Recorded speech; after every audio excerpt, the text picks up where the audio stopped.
네, 안녕하세요. 푸돈싸입니다. 프리미어리그 37라운드 토트넘과 아스톤빌라의 경기. 최악의 결과가 나왔습니다. 호기롭게 무리뉴 감독을 경질한 이후 이거 유로파 리그도 못 나가게 생겼습니다. 경기 분석 바로 가시죠. 레고. 먼저 라인업을 살펴보면 메이슨 감독은 오늘도 라인업에 변화를 줬습니다. 심지어 그것도 꽤 여러 자리에 변화를 줬는데, 일단 이번 경기에도 오리에 대신 탄강가를 선발로 내보냈고, 베일 대신 베르바인, 로셀소 대신 윙크스를 선발로 투입시켰습니다. 메이슨 감독 리그 막판 가장 중요한 시기에 꽤나 큰 도박을 했습니다. 참고로 이번 시즌에 킥오프 이후 15분 동안 가장 골을 많이 넣은 팀 1, 2위가 아스톤빌라와 토트넘입니다. 이 두 팀 가운데 토트넘이 경기 초반에 먼저 득점을 기록했습니다. 전반 7분 베르바인의 골 장면. 아스톤빌라가 후방에서 한 번에 전방으로 공을 보내는데 요걸 레길론이 끊어냅니다. 그 공이 나캄바한테 가는데 공을 잡는 순간 뒤에서 베르바인이 공을 뺐는데 성공합니다. 공을 잡는 순간 들어가는 이 베르바인의 압박 타이밍이 굉장히 좋았죠. 그 이후 베르바인이 공을 지켜내면서 마무리까지 합니다. 약간 벼락골 느낌? 이후 아스톤빌라는 라인을 올린 채로 게임을 진행하고, 손흥민 선수는 그에 맞춰 열심히 수비 가담을 하면서 측면에서 플레이를 합니다. 그리고 전반 19분 레길론의 골 장면, 토트넘 골대. 실점에 빌미를 제공했던 나캄바가 크로스를 올리는 상황이었는데 이 공을 레길론이 클리어를 시도하다가 토트넘 골대에 넣고 맙니다. 너무 잘 찼죠? 이렇게 레길론이 원더골을 넣을 수 있던 이유는 바로 오른발 때문이라고 봅니다. 본인 주발인 왼발이 아니라 오른발로 클리어하려던 찰나에 집중력도 살짝 흐트러졌고, 거기에다가 이제 운도 없었던 거죠. 그리고 토트넘은 오늘 경기에서 전반 초반에 점유율을 확보하지 못했습니다. 이 시간대에 올라오는 점유율을 보면 항상 대부분 토트넘이 거의 높았는데, 선발 라인업에 변화를 준 탓인지 아니면 그냥 아스톤빌라보다 못해서 그런 건지 무튼. 그리고 메이슨 감독이 준비한 선발 라인업의 가장 큰 문제는 상대 수비 지역을 전혀 공략하지 못했습니다. 상대 미드필더들이 중앙을 자리 잡고 있는 상황에서 그 공간을 전혀 진입하지 못했습니다. 그러다 보니까 앞에 있는 손흥민, 케인 같은 공격수들은 본인들이 밑으로 내려오지 않는 이상 공을 만질 기회 자체가 별로 없었습니다. 내려와서 공을 잡더라도 상대 입장에서는 딱히 위험 지역이 아니기 때문에 사실 땡큐죠. 이런 문제의 가장 큰 원인은 바로 델레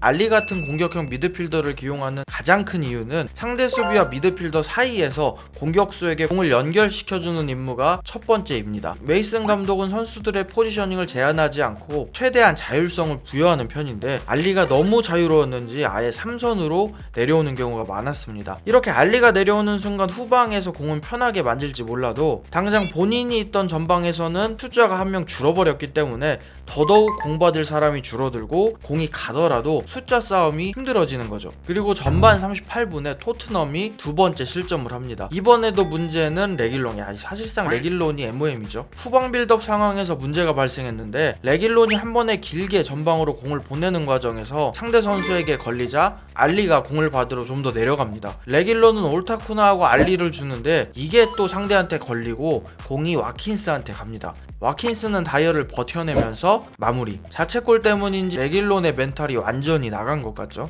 이렇게 전반전 토트넘의 경기는 굉장히 좋지 못했습니다. 슈팅 숫자도 2대9로 밀리고 유효슈팅도 1대2로 밀리는 상황. 하지만 메이슨 감독은 변화 없이 후반전에 들어갔습니다. 후반 47분 토트넘의 좋은 기회. 측면에서 레길론이 알리에게 공을 주고 안으로 들어갑니다. 앞에서 손흥민 선수도 상대 뒷공간을 노리는데 알리가 이걸 보고 손흥민 선수에게 스루 패스. 손흥민 선수는 골키퍼가 나오자 그대로 레길론에게 힐패스를 하는데 이 공이 흘러서 베르바인한테 갔는데 아쉽게도 베르바인의 슛이 막힙니다. 제가 이 장면을 분석하는 이유는 찬스가 아쉬워서이기도 하지만 바로 동선 때문입니다. 레길론이 패스를 주고 안쪽으로 움직이는 동선이 손흥민 선수와 겹치는 모습. 사실 이 장면에서 하프 스페이스를 공략하기 위해서는 누군가는 최대한 측면으로 수비를 끌고 나가줘야 그 발생한 공간을 공략할 수 있는데, 여기서 가장 측면에 있는 레길론이 안쪽으로 들어오게 되면 손흥민 선수와 동선이 겹치면서 하프 스페이스 공간이 줄어들게 됩니다. 그리고 오늘 경기에서 가장 아쉬웠던 건 손흥민 선수의 위치와 활용인데, 알리가 본인 자리를 비우고 내려가면 대신 손흥민 선수가 중간에서 연결고리 역할을 합니다. 알리가 본인 자리를 채우고 있으면 중앙에 공간이 없으니까 완전히 측면으로 밀립니다. 이러다 보니까 피니시가 장점인 손흥민 선수는 안쪽으로 침투하는 레길론에게 공을 준다거나 알리한테 밀려서 측면 끝에 위치를 한다거나 딱히 위협적이지 않은 위치에서 공을 잡 잡아서 옆이나 뒤로 패스를 한다거나 뭐 그런 플레이 말고는 할 수 있는 게 없었습니다. 사실 굉장히 아쉬운 모습이죠. 팀 내에서 두 번째로 득점이 많은 선수를 다른 선수들을 서포트하는 플레이를 시킨다는 게. 그렇게 손흥민 선수는 슛을 한 개도 때리지 못하면서 1대2로 토트넘이 졌습니다. 오늘 경기에서 패하면서 토트넘은 리그 7위로 떨어진 상황. 마지막 라운드에서 웨스트햄이 지고 토트넘이 이겨야 유로파 리그 진출 가능성이 생깁니다. 근데 사실 마지막 일정도 웨스트햄이 압도적으로 유리합니다. 토트넘은 챔스 진출 경쟁 중인 레스터 시티 원정, 웨스트햄은 홈에서 사우스햄튼을 상대. 경기 끝나고 잡힌 케인의 표정이 뭔가 이제 떠나야 할 때가 됐구나 하는 뭐 그런 표정인 것 같습니다. 최종 라운드 상대가 레스터 시티인 만큼 손흥민 선수가 득점을 기록해서 꼭 차붐의 기록을 뛰어넘었으면 좋겠고, 토트넘의 최종 라운드 경기 일정은 5월 24일 일요일에서 월요일로 넘어가는 12시 레스터 시티 원정 경기입니다. 부족한 영상 봐주셔서 감사합니다.